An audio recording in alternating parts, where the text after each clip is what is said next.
Hi! Aloha for today's ganap sa tabangan ako si Chris sa iyang assignment. So last week, ilang assignment kay family picture. Then nag-show and tell sila. So karon pahimuon na sila popsicle frame.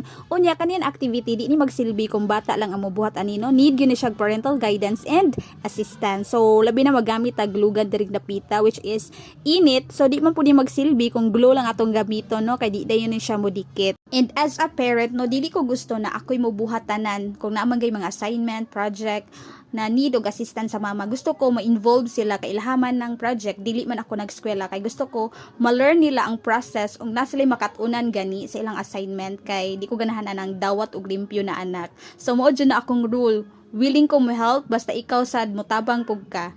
That's it. Then nindot kayo ni na activity or assignment no somehow namoy bonding between you and your child. Through this assignment na siya na-learn unya nakahatag pa jud kag time sa mga anak. So that's it. Ako lang siya gibutang ato para mo siya balay tan-awon murag home. Umanan ako sa popsicle frame.